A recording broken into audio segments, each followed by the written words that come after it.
شروع کرتا ہوں اللہ کے پاک نام سے جو بڑا مہربان نہایت رحم والا ہے۔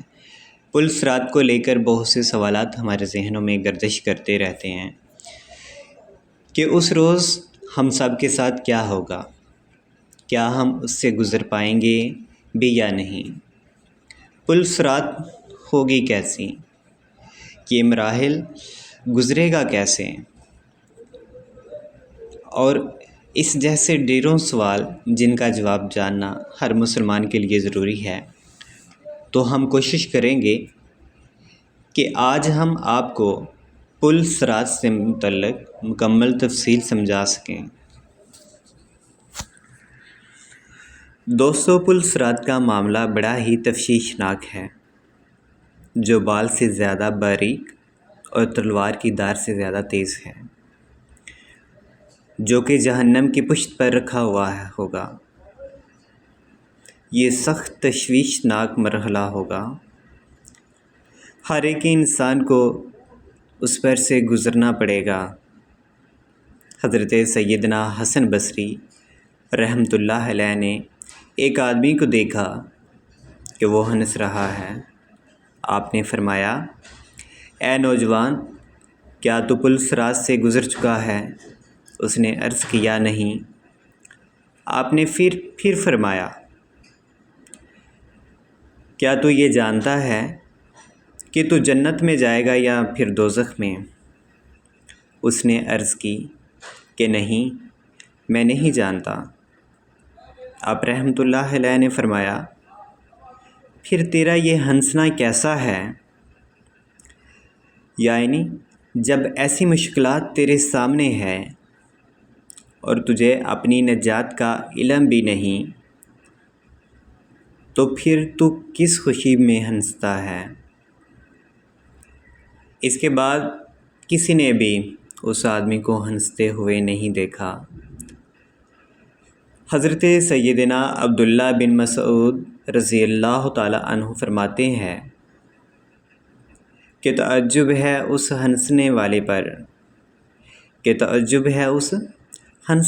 پر جس کے پیچھے جہنم ہے،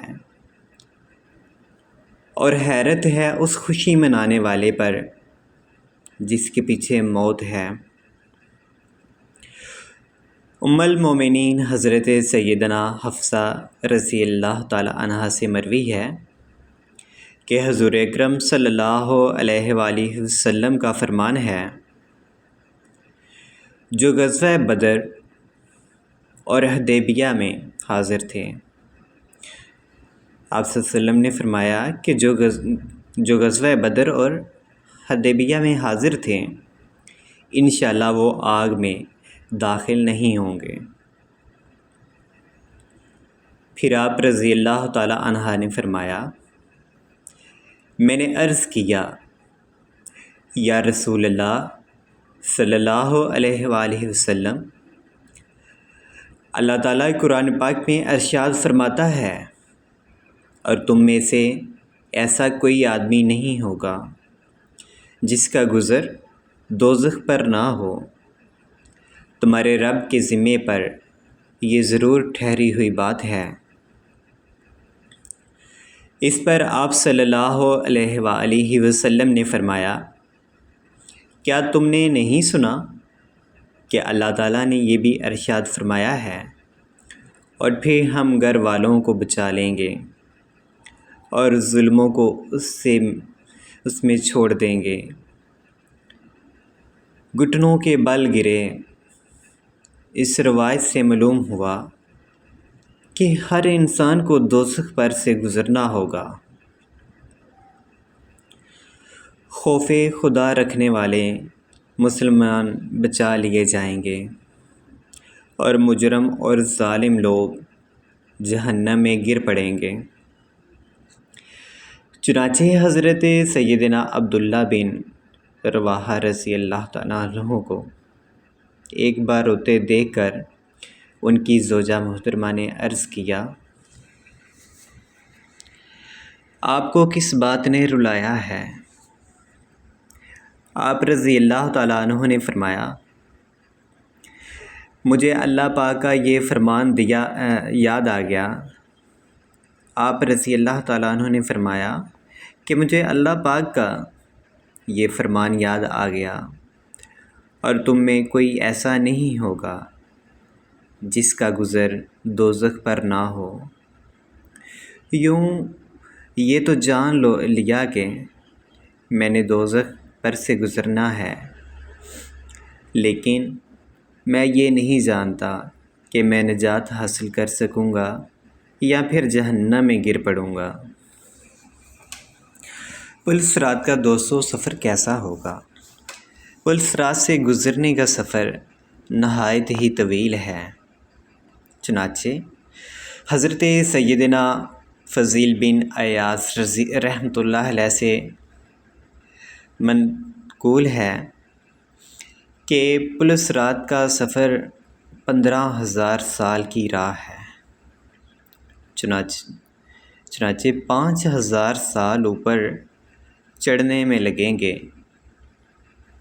5,000 سال نیچے اترنے میں لگیں گے، اور 5,000 سال اس پر سے گزرنے میں لگیں گے۔ پل صراط بال سے زیادہ باریک اور تلوار کی دار سے زیادہ تیز ہے، اور وہ جہنم کی پشت پر بنا ہوا ہے۔ اس پر سے صرف اور صرف پرہیزگار گزر سکیں گے۔ دوستو اس وقت کیا گزر رہی ہوگی جب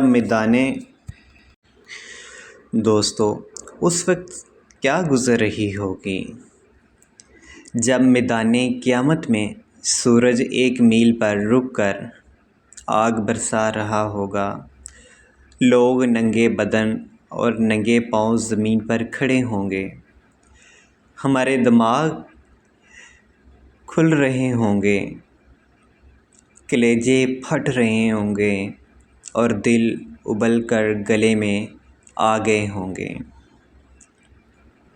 ایسے خوفناک حالات میں پل صراط سے گزرنے کا معاملہ درپیش ہوگا۔ اس پر سے گزرنے کے لیے دنیاوی اعتبار طاقتور کڑیل نوجوان یا پہلوان کی ضرورت نہیں ہوگی، بلکہ حضرت سیدنا فضیل بن عیاض رحمۃ اللہ علیہ کے ارشاد کے مطابق خوف خدا کے سبب جو لوگ پرہیزگار ہوں گے وہ پل صراط کو بآسانی پار کر لیں گے۔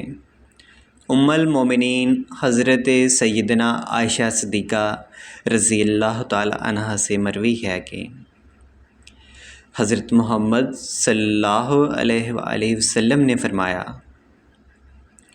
جہنم پر ایک پل ہے جو بال سے زیادہ باریک اور تلوار کی دار سے زیادہ تیز ہے۔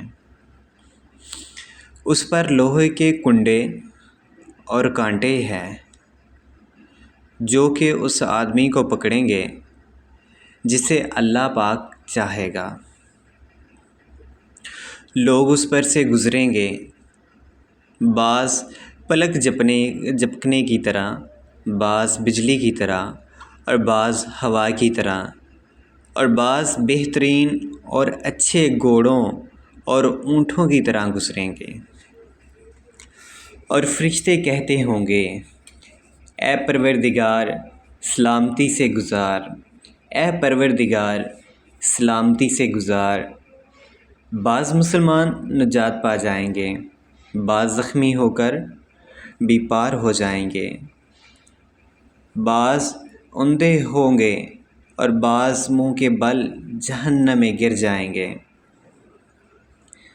جنت میں جانے کے لیے ہر شخص کو پل صراط پر سے گزرنا پڑے گا۔ سب سے پہلے نبی کریم صلی اللہ علیہ وآلہ وسلم گزر فرمائیں گے، پھر انبیاء علیہ السلام، پھر نبی پاک صلی اللہ علیہ وآلہ وسلم کی امت، اور پھر باقی امتیں گزریں گی۔ جہنم کی آگ تاریک ہوگی اور پل صراط اندھیرے میں ڈوبا ہوا ہوگا۔ فقط وہی کامیاب ہوگا جس پر اللہ تعالیٰ کا کرم اور فضل ہوگا۔ بعض لوگوں کے لیے پل صراط بال سے زیادہ باریک ہوگا، جبکہ پرہیزگاروں کے لیے ایک وسیع وادی کی طرح ہوگا، جس پر سے وہ آسانی کے ساتھ گزر جائیں گے۔ میرے عزیز دوستو، بہنوں اور بھائیوں، ہمیں آخرت کی کتنی دشواریاں درپیش ہیں، لیکن ہم پھر بھی اس دنیا میں خواب غفلت کی نیند سو رہے ہیں۔ ہم اپنی موت کو بھول چکے ہیں، ہم آخرت کی دشواریاں بھول چکے ہیں، ہم دنیا کی رنگینیوں میں مست ہو چکے ہیں، ہمیں آخرت کی فکر ہی نہیں رہی، جبکہ اللہ تعالیٰ بار بار ہمیں منع فرماتا ہے کہ آخرت کا سفر تم لوگوں کو درپیش ہے، تم نے پل صراط سے گزرنا ہے۔ یقیناً پل صراط ایک دشوار مرحلہ ہوگا، پل صراط پر سے وہی گزرے گا جو پرہیزگار ہوگا، جس نے اس دنیا میں اور آخرت کے لیے اعمال اکٹھے کیے ہوں گے۔ میرے عزیز مسلمان بہنوں اور بھائیوں، ذرا سوچئے کیسا منظر ہوگا اندھیرے میں ڈوبا ہوا، جہاں پل صراط کے نیچے جہنم کی بھڑکتی ہوئی آگ اور بال سے زیادہ باریک اور تلوار کی دھار سے زیادہ تیز راستہ ہوا ہو۔ ہم سب اس پر سے کیسے گزریں گے؟ کیا آپ نے کبھی سوچا ہے یا نہیں کہ ہم دنیا کی رنگینیوں میں مست ہو چکے ہیں، مگر اللہ کو بھول چکے ہیں؟ مگر یاد رکھیے، یہ دنیا صرف اور صرف ایک دھوکہ ہے۔ تو میرے عزیز مسلمان بہنوں اور بھائیوں، ابھی ہمارے پاس وقت ہے، ابھی ہم کو موت نہیں آئی، اور دوڑیں اس اندھیری رات سے اور ڈریں اس اندھیری رات سے جب چاروں طرف اندھیرا چھا جائے گا اور موت کی سختیاں ہم پر ڈالی جائیں گی۔ لہٰذا موت آنے سے پہلے پہلے آخرت کے سفر کا کچھ انتظام کر لیجیے، ایسا نہ ہو کہ بعد میں پچھتاوا ہو۔